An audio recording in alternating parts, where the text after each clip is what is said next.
السلام علیکم لسنرز، ہم آپ کو اپنے یوٹیوب چینل کی سچی کہانی میں خوش آمدید کہتے ہیں۔ کہانی شروع کرنے سے پہلے اگر آپ ہمارے چینل پر نئے ہیں تو ہمارے چینل کو سبسکرائب کیجیے۔ کہانی پسند آئے تو لائک اور شیئر بھی ضرور کیجیے۔ ٹرین تیز رفتاری کے ساتھ سفر طے کر رہی تھی۔ جتنی تیزی کے ساتھ ٹرین اپنا سفر طے کر رہی تھی، اس سے زیادہ تیزی سے میری سوچوں کا سفر جاری تھا۔ میں سوچ میں ڈوبا بیٹھا تھا۔ میرے برابر بیٹھے بڑے میاں نے اپنی بغل میں ایک دیسی مرغا پکڑ رکھا تھا۔ وہ مرغا وقفے وقفے سے اپنی چونچ میرے بازوں پر مار کر مجھے زندہ ہونے کا احساس دلا رہا تھا۔ میں سوچوں کے سمندر میں غوطے کھا رہا تھا۔ میرا گاؤں ابھی دور تھا۔ شام تک ٹرین مجھے میرے گاؤں پہنچا دے گی۔ کیا گاؤں ابھی تک ویسا ہی ہوگا جیسا میں چھوڑ کر آیا تھا؟ کیا مجھے گھر میں خوش آمدید کہا جائے گا؟ میرا گھر ریلوے پلیٹ فارم کے ساتھ ہی تھا۔ پلیٹ فارم پر ہونے والی تمام سرگرمیاں میرے گھر سے صاف نظر آتی تھیں۔ ریلوے پلیٹ فارم جو راتوں کو بھی جاگتا تھا، جہاں ٹرین کے آتے ہی زندگی کی لہر دوڑ جاتی تھی۔ ہر طرف دوڑتے قدموں کی آوازیں بلند ہوتیں۔ کوئی ٹرین سے اترتا تو کسی کو ٹرین میں سوار ہونے کی جلدی ہوتی۔ شور شرابہ، لڑائی جھگڑا، جلد بازی، ملن کی خوشی، جدائی کے آنسو۔ پلیٹ فارم پر تو ایک چھوٹی سی دنیا آباد ہے۔ کیا پلیٹ فارم پر شکور چچا کا چائے کا کھوکا اسی طرح لگا ہوگا جیسا میں چھوڑ کر گیا تھا؟ کیا چچا شکور اپنے چائے کے کھوکے پر کھڑا اب بھی چائے بنا رہا ہوگا؟ بچپن کی یادیں بھی کتنی خوشگوار ہوتی ہیں، مگر یہ یادیں تکلیف دہ بھی ہوتی ہیں۔ چچا شکور کی نظر بچا کر ان کی شکر کی برنی سے مٹھی بھر شکر چرا کر کھا لیتا، اور جب چچا شکور کو اس بات کا پتہ چلتا تو وہ مجھے مارنے کو دوڑتے تھے، مگر بوڑھے چچا دوڑ میں میرا مقابلہ نہیں کر سکتے تھے۔ میں شکر منہ میں ڈال کر پلیٹ فارم سے دوڑ لگا دیتا تھا، اور چچا شکور اپنی لاٹھی لیے مجھے ڈھونڈتے رہتے تھے۔ کیا نظام دین ٹھیلے والا اسی طرح پلیٹ فارم پر امرود کا ٹھیلا لگا رہا ہوگا؟ کیا اب بھی کلیوں کی ہٹو بچوں کی آوازیں آتی ہوں گی؟ کیا وہ بوڑھا برگد کا درخت ابھی تک پلیٹ فارم پر کھڑا ہوگا جس کے سائے میں اور میرا دوست کھیلا کرتے تھے؟ میں مسلسل سوچوں میں ڈوبا ہوا تھا۔ آج سے 7 سال پہلے، جب میں صرف 17 سال کا تھا، میں اپنے گھر سے بھاگا تھا۔ میرے گھر سے بھاگنے کی وجہ ابا جان کا سخت رویہ تھا۔ ابا جان ہر وقت مجھے ڈانٹتے رہتے تھے، اور جب میں 8ویں کلاس میں تیسری مرتبہ فیل ہوا تو ابا جان نے سوٹے سے مجھے اتنا مارا کہ میں بے دم ہو گیا۔ بس اسی دن میں نے فیصلہ کر لیا تھا کہ موقع لگتے ہی میں گھر سے بھاگ جاؤں گا۔ مجھے لگتا تھا کہ شاید میں ابا جان کا سوتیلا بیٹا ہوں۔ نہ جانے کیوں میری ہر بات میں ابا جان کو نقص ہی نظر آتا تھا۔ مجھے نہیں یاد کہ ابا جان نے کبھی مجھے پیار بھری نظروں سے دیکھا ہو۔ جب بھی ابا جان نے میری جانب نظر اٹھائی، مجھے ان کی آنکھوں میں اپنے لیے شعلے نظر آئے۔ انہیں مجھ سے قطعی پیار نہیں تھا۔ ان کا سارا پیار میری تینوں چھوٹی بہنوں کے لیے تھا۔ ابا جان صرف ان تینوں ہی کے لاڈ اٹھاتے تھے۔ بے شک میں مانتا ہوں کہ وہ تینوں میرے مقابلے میں ابا جان کی فرما بردار تھیں اور تعلیم میں بھی مجھ سے بہتر تھیں، مگر میں بھی تو برا نہیں تھا۔ پھر ابا جان مجھ سے اتنی سختی سے کیوں پیش آتے تھے؟ وہ مجھ سے پیار ہی نہیں کرتے تھے۔ یہ بات میرے ذہن میں پختہ ہوتی چلی گئی۔ اماں کا خیال آتے ہی ان کی محبت بھرا چہرہ میری نظروں میں گھوم گیا۔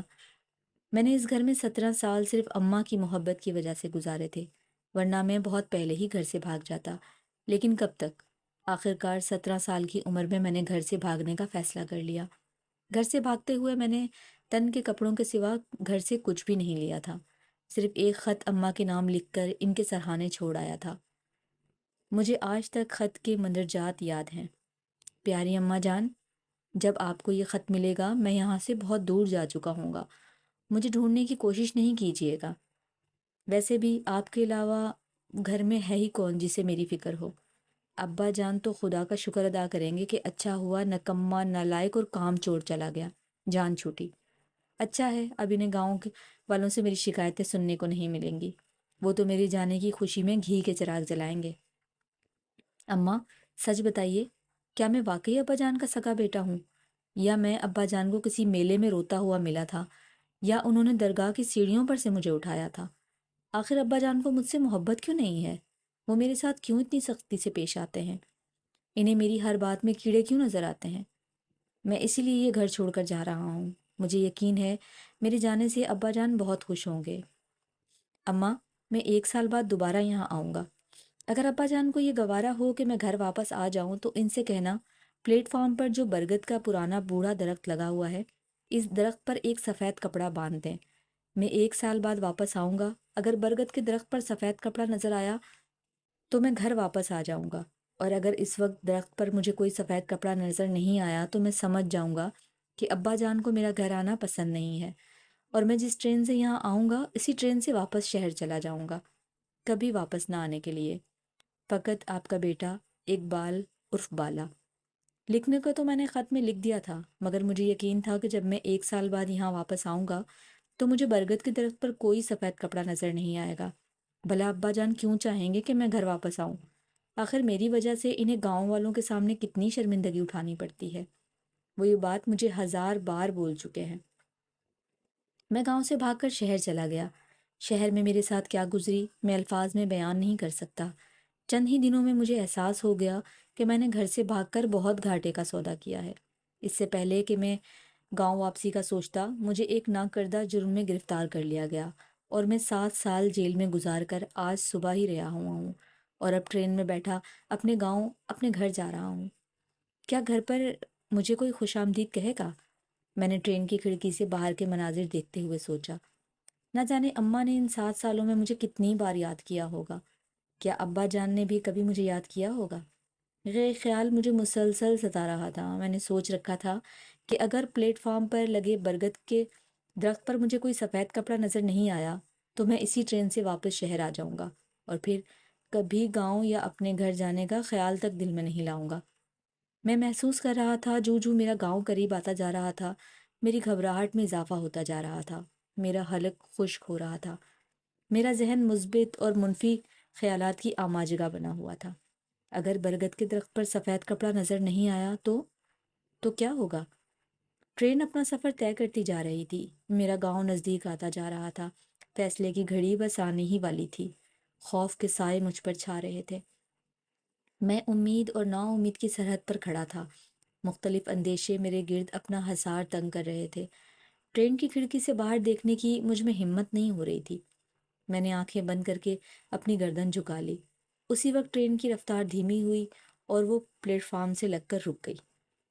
فرید پور آ گیا، میرے پڑوس میں بیٹھے بڑے میاں نے بڑبڑاتے ہوئے خود کلامی کے انداز میں کہا۔ فرید پور؟ میرا گاؤں؟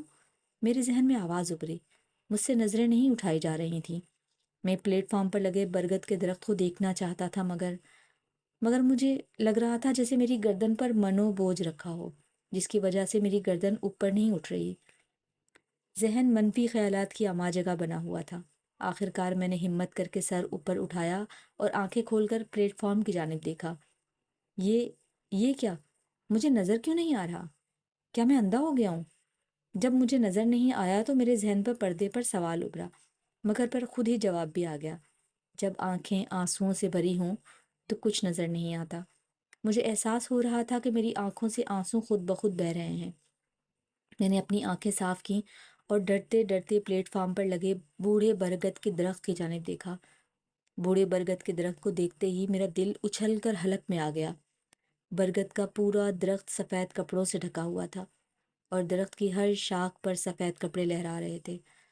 درخت کی کوئی شاخ خالی نہیں تھی، ہر شاخ پر سفید کپڑا لہرا رہا تھا۔ کچھ کپڑے پرانے تھے اور کچھ کپڑے نئے جو درخت کی شاخ پر لہرا رہے تھے۔ میں ہمت کر کے اپنی سیٹ سے اٹھا اور ٹرین کے دروازے تک آیا۔ میں نے اپنی پوری ہمت جمع کر کے ٹرین سے نیچے اتر کر پلیٹ فارم پر قدم رکھے۔ میرے پیر منو وزنی ہو رہے تھے، مجھ سے قدم اٹھانا مشکل ہو رہا تھا۔ میں نہایت دقتوں کے ساتھ برگد کے بوڑھے درخت کی جانب بڑھا۔ برگد کے درخت کی جانب بڑھتے ہوئے میں نے دیکھا کہ ایک بوڑھا شخص جس کی کمر جھکی ہوئی ہے، برگد کے درخت کی ایک شاخ پر سفید کپڑا باندھ رہا ہے۔ اس شخص کی آنکھوں سے آنسو رواں ہیں۔ وہ شخص روتے ہوئے برگد کی شاخ سے سفید کپڑا باندھ رہا ہے۔ مجھے سب دھندلا دھندلا نظر آ رہا تھا۔ میں نے ایک بار پھر اپنی آنکھیں صاف کیں جو آنسوؤں سے لبریز تھیں۔ میں نے آنکھیں صاف کر کے بوڑھے شخص کی جانب دیکھا تو میرے منہ سے چیخ نکل گئی۔ وہ ابا جان تھے۔ ہائے، میرے غم میں میرے ابا جان کا کیا حال ہو گیا؟